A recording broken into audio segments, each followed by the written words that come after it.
사도행전 15장 1절에서 5절입니다. 저와 번갈아 교독하고 마지막 절 함께 읽겠습니다. 어떤 사람들이 유대로부터 내려와서 형제들을 가르치되 너희가 모세의 법대로 할례를 받지 아니하면 능히 구원을 받지 못하리라 하니, 바울 및 바나바와 그들 사이에 적지 아니한 다툼과 변론이 일어난지라. 형제들이 이 문제에 대하여 바울과 바나바와 및 그 중에 몇 사람을 예루살렘에 있는 사도와 장로들에게 보내기로 작정하니라. 그들이 교회 전송을 받고 베니게와 사마리아로 다니며 이방인들이 주께 돌아온 일을 말하여 형제들을 다 크게 기쁘게 하더라. 예루살렘에 이르러 교회와 사도와 장로들에게 영접을 받고 하나님이 자기들과 함께 계셔 행하신 모든 일을 말하매, 함께 읽겠습니다. 바리새파 중에 어떤 믿는 사람들이 일어나 말하되 이방인에게 할례를 행하고 모세 율법을 지키라 명하는 것이 마땅하다 하니라. 아멘. 사도행전에서 가장 중요한 사건 네 가지를 꼽으라고 한다면 성령 강림 사건, 그리고 바울의 회심 사건, 그리고 고넬료에게 성령이 임한 사건, 그리고 오늘 읽은 사도행전 15장의 예루살렘 공의의 회의입니다. AD 49년에 개최된 것으로 추정되는 예루살렘 공의회는 기독교 최초의 종교 회의로서 이방 선교의 한 획을 긋는 사건이라 할 수 있습니다. 이것은 사도행전뿐만 아니라 교회사 전체에 중요한 의의를 갖는 회의라 하겠습니다. 기독교 역사에 정말 중요한 회의들이 많습니다. 여러분이 세계사 시간에 졸지 않았다면 이런 공의의 이름들은 들어보셨을 것입니다. 니케아 공의회, 칼케돈 공의회, 콘스탄티노플 공의회 등등 중요한 기독교의 그 결정들을 한 회의들입니다. 이런 회의들이 필요한 이유는 아직 우리의 신앙이 신학적으로 정립되지 않았기 때문에 교회가 신학적으로 하나 되기 위해 반드시 필요한 회의라 하겠습니다. 우리의 신앙은 신학의 토대 위에 또는 교리의 토대 위에 세워져야 합니다. 만약 그렇지 않으면 우리는 쉽게 이 가짜 진리들이 침입하는 것을 막을 수 없습니다. 우리가 사이비 이단들을 이단으로 정죄할 수 있는 근거가 바로 교리입니다. 이 교리는 역사를 거쳐 수많은 논의와 논쟁 가운데 집단 이성이 합의해낸 결과입니다. 그래서 삼위일체 하나님, 예수님이 신성과 인성을 다 가진 하나님이시다 등등 여러분이 다 아는 교리를 우리가 진리로 받아들이게 되는 것입니다. 우리가 주일 오후에 웨스트민스터 신앙 고백도 그 수많은 그런 교리의 발전과 토론과 논쟁과 정말 피비린내 나는 그 논쟁을 통해서 이뤄낸 결과물입니다. 오늘은 예루살렘 공회를 개최하게 된 원인과 배경에 대해 설명하고 내일은 그 논쟁점과 결과를 살펴보도록 하겠습니다. 오늘은 조금은 이론적인 부분이 많아서 어렵게 느껴질 수 있지만 원인과 배경을 잘 이해하게 되면 성경 말씀이 오래 기억되고 전후 사정을 잘 이해하게 됩니다. 깨달음이 있는 시간이 되길 예수님의 이름으로 소망합니다. 우리가 오해하는 부분이 있는데 먼저 간단히 그 부분을 정리하고 넘어가도록 하겠습니다. 구약 시대부터 율법에 따라 신앙을 가졌던 이스라엘 사람들의 종교인 유대교가 왜 문제라고 예수님은 말씀하시는 걸까요? 내용을 잘 모르면 마치 예수님이 구약의 율법을 무시하거나 또는 부정하는 것으로 여겨질 수 있습니다. 그러니까 그 바리새인들이나 그런 사람들이 하나님의 말씀을 이렇게 막 반박한다 이렇게 이야기하는 겁니다. 그러나 절대 그렇지 않습니다. 예수님 시대의 유대교는 비성경적인 종교의 형태로 변해버렸기 때문에 정상적인 형태로 만들려고 그들의 종교와 종교 행태를 비판하신 것입니다. 바벨론 포로기 이후로 계속해서 외세의 순환을 당하고 나라가 없는 상태가 오래 지속이 되자 자신들의 고난의 원인이 하나님의 말씀을 지키지 않은 것, 율법대로 살지 않은 것이라고 살지 못해서 이런 일들이 벌어진다고 인식하게 됩니다.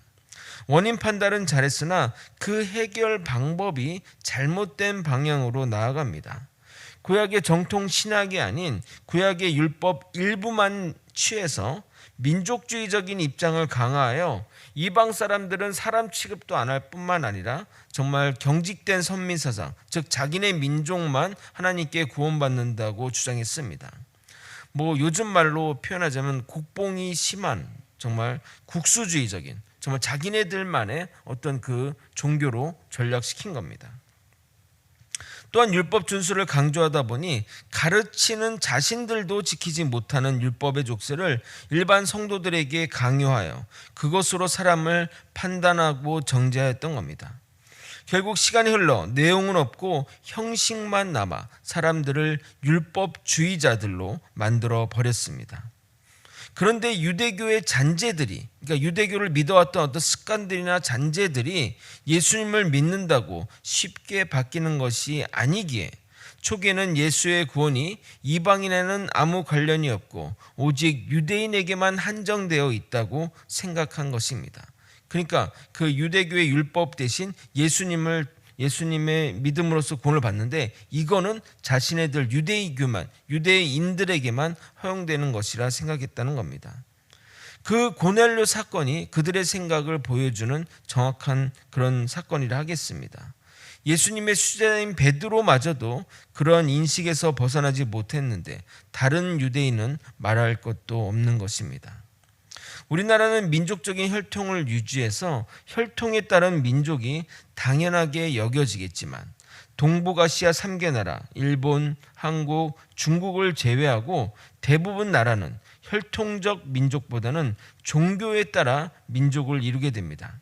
그래서 다른 인종의 사람이라 할지라도 다른 혈통의 사람일지라도 유대교로 개종하면 같은 민족으로 살아가게 됩니다. 그런데 유대교인이 되는 그 첫 관문이 바로 할례 의식이기에 다른 것들은 포기하더라도 할례는 꼭 받아야 된다고 생각을 가진 유대인들이 대부분이었습니다. 그러니까 유대교로 되는데 할례가 필요했듯이 예수 그리스도를 믿는다 할지라도 이 할례 의식은 계속되어야 된다고 생각한 것입니다. 물론 이 문제는 고넬료 사건을 통해 할례가 없이도 성령을 받는 것을 베드로 사도가 직접 보고 어느 정도 일단락되었으나 공식화된 것이 아니기에 문제의 소지가 계속될 수밖에 없는 것입니다. 그래서 언젠가는 이 문제를 체계적으로 정립할 필요가 있었는데 그런 가운데 이러한 문제가 발생하게 된 겁니다. 1절을 여러분이 한번 읽어보도록 하겠습니다. 함께 읽겠습니다. 시작. 어떤 사람들이 유대로부터 내려와서 형제들을 가르치되 너희가 모세의 법대로 할례를 받지 아니하면 능히 구원을 받지 못하리라 하니. 그러니까 그 수리아 안디옥 교회는 최초의 이방 교회로서 이방인들 중심으로 이루어져 가고 또 거기는 다양한 인종의 사람들이 함께 모여 신앙생활을 하고 있었습니다. 그래서 자신들의 색깔로 교회를 부흥시키고 발전해 가고 있었습니다. 그래서 대부분 성도들이 이방인이었기에 율법에 따른 예루살렘 교회와 달리 이방 교회로서의 모습으로 살아가게 됩니다. 그런데 유대 예루살렘에서 온 형제들이 안디옥 교회를 방문하게 되었고 사도들은 그들에게 말씀을 가르칠 기회를 주게 되었는데 그들이 할례를 받아야 구원에 이른다고 가르친 것입니다. 그러나 사도 바나바와 바울은 할례는 인간의 구원과는 직접적인 연관이 없으며 오직 믿음으로만 구원에 이른다고 가르쳐 왔기에 충돌할 수밖에 없는 것입니다. 당연히 둘 사이에서 논쟁이 격하게 일어났고 해결의 실마리가 보이지 않자 바울과 바나바를 중심으로 한 대표단을 예루살렘에 파견함으로써 이 문제를 논의하게 됩니다. 2절을 읽어드리도록 하겠습니다.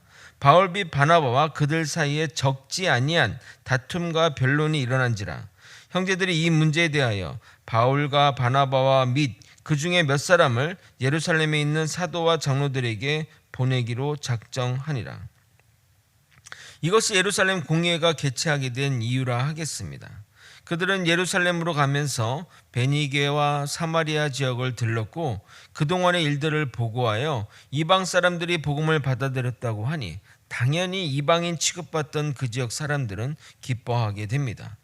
드디어 예루살렘에 도착하여 그간의 일들과 지금 현재 논쟁거리에 대해 보고하자 바리새파 출신 사람들이 일어나 이야기하는데 향후 만만치 않은 토론이 벌어질 것을 예상되는 그 말을 하게 됩니다. 5절입니다. 바리새파 중에 어떤 믿는 사람들이 일어나 말하되 이방인에게 할례를 행하고 모세의 율법을 지키라 명하는 것이 마땅하다 하니라. 물론 이 예루살렘 공의의 결론은 우리가 다 아는 사실입니다.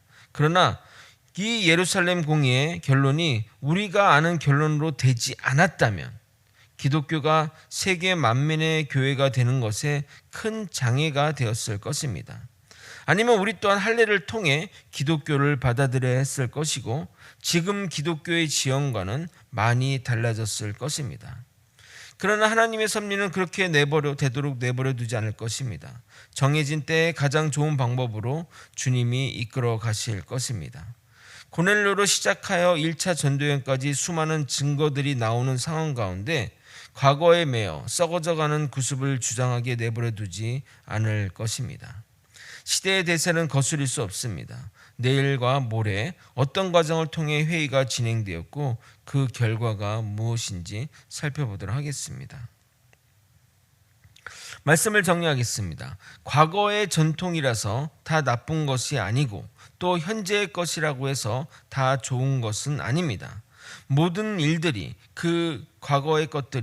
과거의 그것들이 지금의 현재를 만들고 지금의 현재의 것들이 미래를 만들어 나가기 때문에 그 과거의 모든 일들을 계승 발전하는 것이 가장 좋은 모습이라 하겠습니다.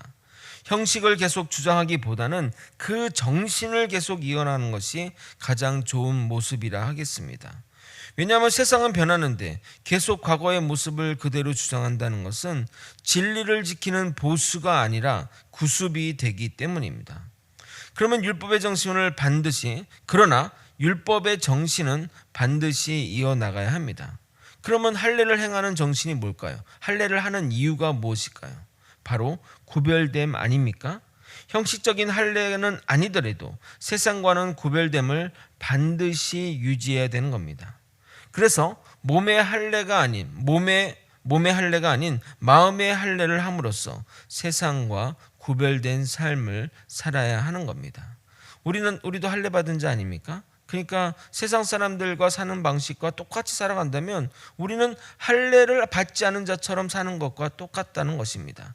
지금 우리가 육체의 할례를 행하지는 않지만 세상과 구별된 삶을 살아갈 때 세상 사람들이 그렇게 살아가는 방식대로 세상 사람들이 어떻게 살아가죠? 돈과 명예와 그 눈에 보이는 가치관을 위해서 살아가지 않습니까? 그 가치관이 아니라 하나님 나라와 영광과 하나님의 그 뜻을 위해서 살아갈 때 우리가 그 구별됨을 유지하는 것이고 우리가 마음의 할례를 유지하며 사는 것이라 생각할 수 있는 겁니다. 이 사실을 잊지 않고 진리를 마음에 새기며 살아가는 저와 여러분이 되시길 예수님의 이름으로 소망합니다. 기도하시겠습니다. 하나님 아버지, 육체의 할례가 아닌 마음의 할례를 통해 세상과 구별된 삶을 살아가게 도와주시옵소서.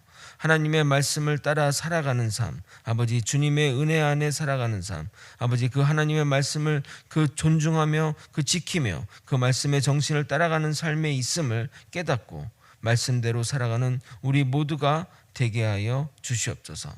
사랑이 많으신 예수 그리스도 이름 받들어 기도드렸나이다. 아멘. 주님이 가르쳐